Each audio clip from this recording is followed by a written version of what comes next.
Hello friends, आज के इस वीडियो में आपका एक बार फिर से स्वागत है। आज हम लोग बिहार डीएलएड के सिलेबस के अकॉर्डिंग सोशल साइंस का जो 50 नंबर का प्रैक्टिस सेट है इसको हल करेंगे। तो अब हम लोग शुरू करते हैं। क्वेश्चन नंबर 1, स्तर रंजन विधि के अंतर्गत मानचित्रों में हरा रंग से किस भाग को दिखाया जाता है? स्तर रंजन विधि के अंतर्गत मानचित्र को हरा रंग से किस भाग को दिखाया जाता है? तो हरा रंग से मैदानी भाग को दिखाया जाता है। इसका सही उत्तर हो जाएगा मैदानी भाग। ठीक है, अगला प्रश्न है, स्तर रंजन विधि के अंतर्गत पठार को किस रंग से दर्शाया जाता है? स्तर रंजन विधि के अंतर्गत पठार को बादामी रंग से दिखाया जाता है। अगला प्रश्न है, भारतीय संविधान लिखने वाली सभा में कितने सदस्य थे? भारतीय संविधान लिखने वाली सभा में 299 सदस्य थे। अब अगला प्रश्न है, भारतीय संविधान कब तैयार हुआ? भारतीय संविधान कब तैयार हुआ? तो भारतीय संविधान 26 नवंबर 1949 में तैयार हुआ। सही आंसर हो जाएगा 26 नवंबर 1949। अगला प्रश्न, भारतीय संविधान कब लागू हुआ?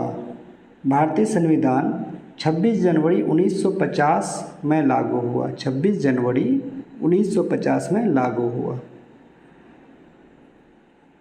अगला प्रश्न है, भारत ब्रिटिश शासन से कब मुक्त हुआ?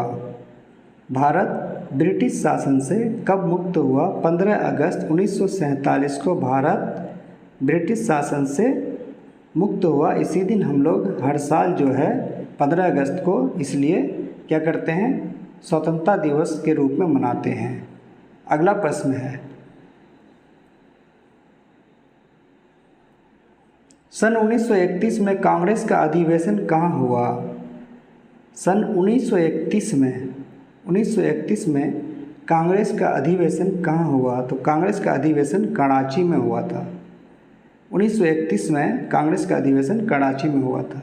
अगला प्रश्न है, कांग्रेस के किस अधिवेशन में भारत के संविधान की रूपरेखा रखी गई? 1931 इसका सही उत्तर हो जाएगा। सन 1931 के अधिवेशन में संविधान की रूपरेखा रखी गई थी। अगला प्रश्न है, निम्नलिखित में किसे लोकतंत्र का प्रमाण माना जाता है? निम्नलिखित में किसे लोकतंत्र का प्रमाण माना जाता है? तो संविधान को। निम्नलिखित में किसे लोकतंत्र का प्रमाण माना जाता है? तो संविधान को लोकतंत्र का प्रमाण माना जाता है। सही उत्तर हो जाएगा संविधान। अगला प्रश्न है, भारतीय संविधान के संशोधन पर कितनी बार चर्चा हुई? भारतीय संविधान के संशोधन पर अब तक कितनी बार चर्चा हुई? कितनी बार चर्चा हुई? तो 50 बार चर्चा हुई। अगला प्रश्न है, इनमें कौन सा तत्व है जो भारतीय संविधान के प्रस्तावना में नहीं है? जो भारतीय संविधान की प्रस्तावना में नहीं है? स्वतंत्रता, लोकतंत्रात्मकता, एकता और अखंडता, ये तीनों तो है। अब आगे देखते हैं,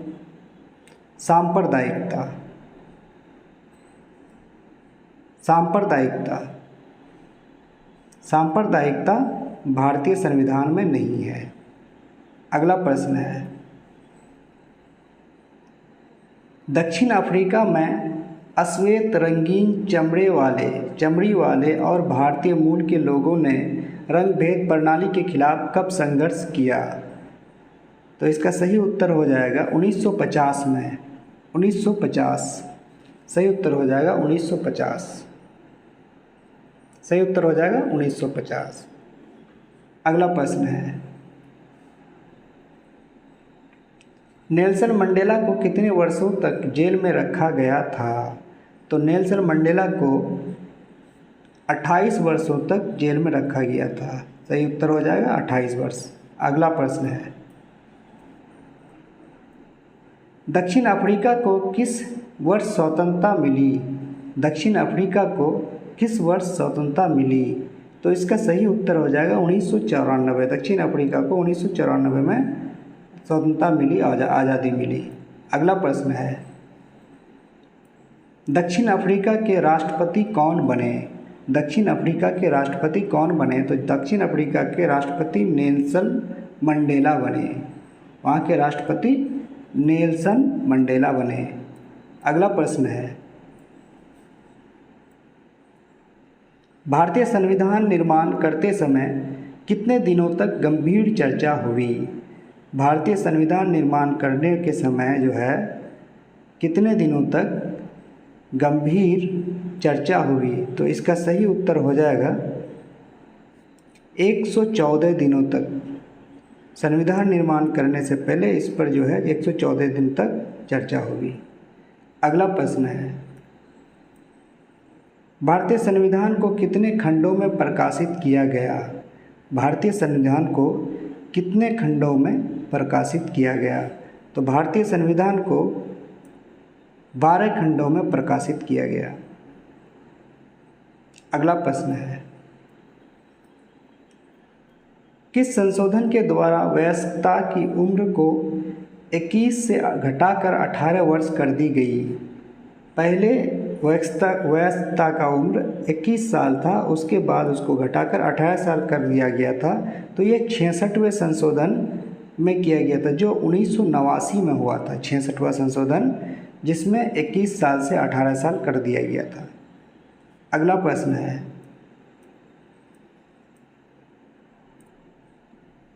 किसी कानूनी दस्तावेज का प्रारंभिक रूप क्या कहलाता है? किसी कानूनी दस्तावेज का प्रारंभिक रूप क्या कहलाता है? तो इसका प्रारंभिक रूप प्रारूप कहलाता है। अगला प्रश्न है, चुनाव का मतलब है? चुनाव का मतलब है पैसा कमाना। बिल्कुल गलत। सही राजनीतिक प्रतिस्पर्धा, ये भी गलत। राजनीतिक खेल, ये भी गलत। इनमें से कोई नहीं है। इसका सही उत्तर हो जाएगा इनमें से कोई नहीं। अगला प्रश्न है, लोकतांत्रिक देश में क्या नियमित होता है? लोकतांत्रिक देश में क्या नियमित होता है? तो चुनाव नियमित होता है। चुनाव नियमित रूप से होता है लोकतांत्रिक देश में। अगला प्रश्न है, लोकसभा में सीटों की संख्या कितनी निम्नलिखित में से क्या है? लोकसभा में सीटों की संख्या मतलब कितनी है? तो 543 है। इसका सही उत्तर हो जाएगा 543। अगला प्रश्न है, बिहार विधानसभा में विधायकों की सीटें हैं। बिहार विधानसभा में विधायक की सीट है 243। सही उत्तर हो जाएगा 243। अगला प्रश्न है, लोकसभा में अनुसूचित जनजातियों के लिए कितनी सीटें आरक्षित है? याद रखना है, लोकसभा में अनुसूचित जनजातियों के लिए कितनी सीट आरक्षित है? तो 41 सीट। लोकसभा में अनुसूचित जनजातियों के लिए 41 सीट आरक्षित है। अगला प्रश्न है, लोकसभा एवं विधानसभा के उम्मीदवार होने के लिए न्यूनतम आयु सीमा क्या है? लोकसभा और विधानसभा के उम्मीदवार होने के लिए न्यूनतम आयु सीमा क्या है? तो न्यूनतम आयु सीमा 25 वर्ष है। अगला प्रश्न है, चुनावी मतदाता होने के लिए कम से कम आयु कितनी होनी चाहिए? चुनावी मतदाता होने के लिए कम से कम 18 वर्ष की आयु होनी चाहिए मतदाता बनने के लिए। अगला प्रश्न है, 1971 ईस्वी में कांग्रेस पार्टी ने चुनाव प्रचार में नारा दिया। कांग्रेस पार्टी में 1971 ईस्वी में कांग्रेस पार्टी ने कौन सा नारा दिया था? लोकतंत्र बचाओ, तेलुगु स्वाभिमान, गरीबी हटाओ, अमीरी मिटाओ।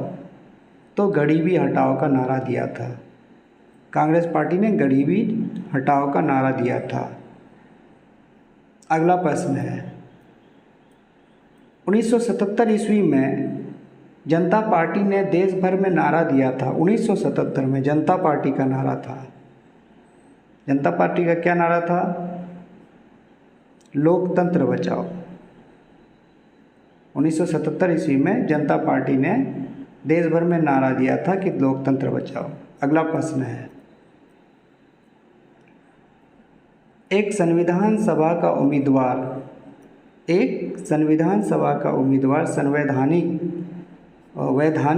वैधानिक ढंग से अपने चुनाव अभियान में अधिकतम कितनी धनराशि खर्च कर सकता है? एक विधानसभा, याद रखना है, विधानसभा उम्मीदवार कितना खर्च कर सकता है? तो मैक्सिमम 10 लाख, 10 लाख से ऊपर नहीं कर सकता, अधिकतम 10 लाख। अगला प्रश्न है, एक लोकसभा उम्मीदवार वैधानिक ढंग से अपने चुनाव अभियान में अधिकतम कितनी धनराशि खर्च कर सकता है? अब यहाँ लोकसभा उम्मीदवार है, अधिकतम कितनी राशि खर्च कर सकता है? तो ये अधिकतम 25 लाख तक की राशि खर्च कर सकता है, उससे कम, उससे अधिक नहीं। अगला प्रश्न है, लोकसभा के चुनाव हेतु संपूर्ण भारत को कितने निर्वाचन क्षेत्रों में बांटा गया है? लोकसभा के चुनाव के लिए पूरे भारत को कितने भागों में बांटा गया है? तो 543, जितना लोकसभा सीट है उतने भागों में बांटा गया है, 543। अगला प्रश्न है,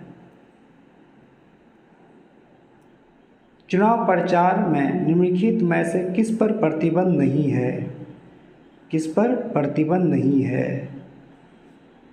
तो धर्म के नाम पर प्रचार, इस पे प्रतिबंध है। सरकारी वाहन का प्रयोग प्रतिबंध है। सरकार को नीतिगत फैसला करना, ये भी गलत है। सीधा साधा प्रचार करना, इसमें जो है कोई प्रतिबंध नहीं है। सही उत्तर हो जाएगा सीधा साधा प्रचार। अगला प्रश्न है,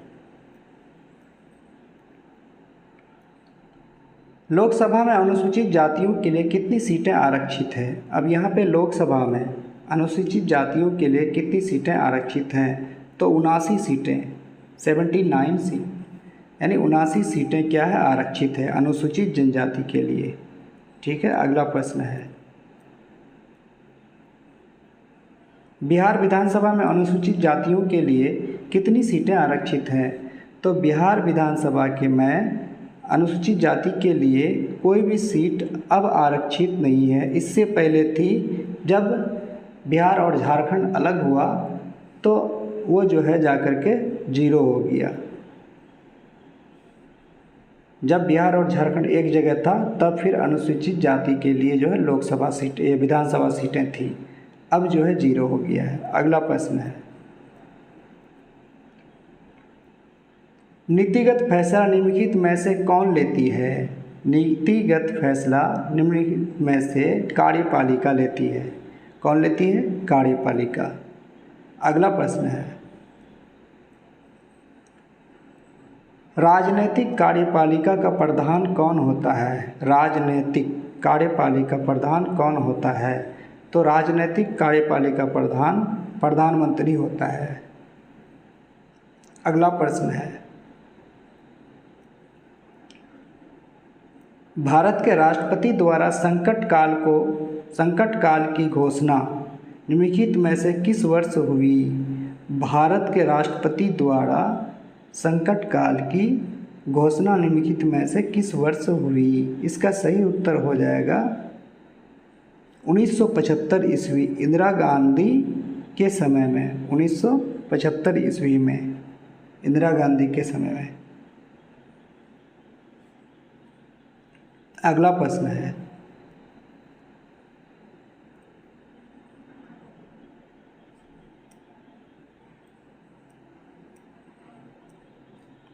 भारत में राष्ट्रीय संकट काल की घोषणा कौन करता है? भारत में राष्ट्रीय संकट काल की घोषणा कौन करता है? तो राष्ट्रपति करता है। कौन करता है? राष्ट्रपति करता है, लेकिन उसमें फैसला जो है प्रधानमंत्री का रहता है। अगला प्रश्न है,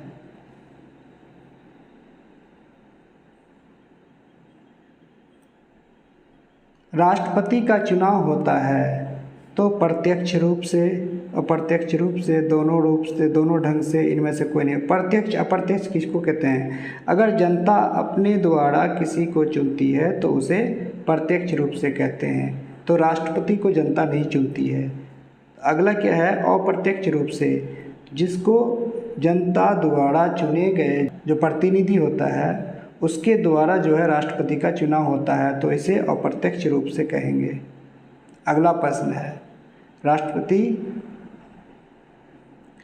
मतलब इसका सही उत्तर हो गया, राष्ट्रपति का चुनाव जो है अप्रत्यक्ष रूप से होता है। अगला प्रश्न है,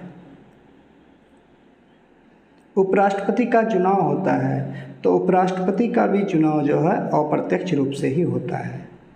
अगला प्रश्न है, केंद्र में मंत्रियों की नियुक्ति कौन करता है? केंद्र में मंत्रियों की नियुक्ति कौन करता है? तो केंद्र में मंत्रियों की नियुक्ति प्रधानमंत्री करता है। कौन करता है? प्रधानमंत्री करता है। अगला प्रश्न है,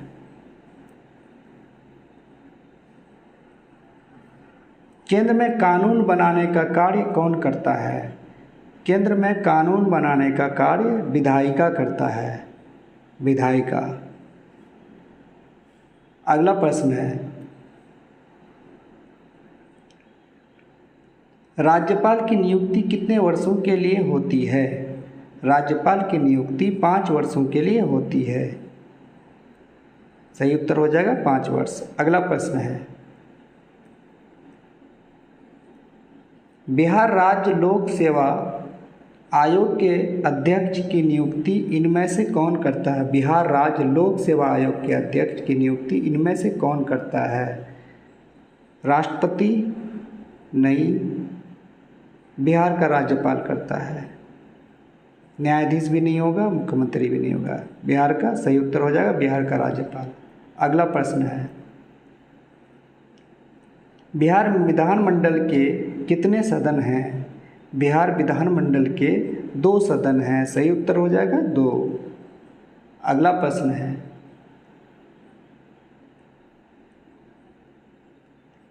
बिहार विधान परिषद में वर्तमान में कितने सदस्य हैं? बिहार विधान परिषद में वर्तमान में 75 सदस्य हैं। इसका सही उत्तर हो जाएगा 75। अगला प्रश्न है, विधानसभा के मनोनीत सदस्यों को छोड़कर बाकी सदस्यों का चुनाव किस प्रकार होता है? विधानसभा में जो मनोनीत सदस्य है उनको छोड़कर बाकी सदस्यों का चुनाव किस प्रकार होता है? तो बाकी सदस्यों का चुनाव प्रत्यक्ष मतदान द्वारा होता है, जिसे जनता द्वारा चुना जाता है। अगला प्रश्न है, विधानसभा का कार्यकाल कितने वर्षों का होता है? विधानसभा का कार्यकाल या फिर लोकसभा का कार्यकाल 5 वर्षों का होता है। दोनों का, लोकसभा का भी विधानसभा का भी। अगला प्रश्न है, न्यायाधीशों की नियुक्ति किसके द्वारा होती है? न्यायाधीश, याद रखना है, न्यायाधीश की नियुक्ति किसके द्वारा होती है? तो न्यायाधीश की नियुक्ति राष्ट्रपति द्वारा होती है। न्यायाधीश की नियुक्ति राष्ट्रपति द्वारा होती है। सही उत्तर हो जाएगा राष्ट्रपति द्वारा। अगला प्रश्न है, पटना उच्च न्यायालय की स्थापना हुई थी। पटना उच्च न्यायालय की स्थापना कब हुई थी? तो पटना उच्च न्यायालय की स्थापना 1 मार्च 1916 में हुई थी। इसका सही उत्तर हो जाएगा 1 मार्च 1916। इसी के साथ आज का टॉपिक समाप्त होता है। उम्मीद करता हूँ आप लोगों को समझ में आ गया होगा। अगले वीडियो के लिए चैनल को सब्सक्राइब कर लें और बेल आइकन को भी क्लिक कर लें।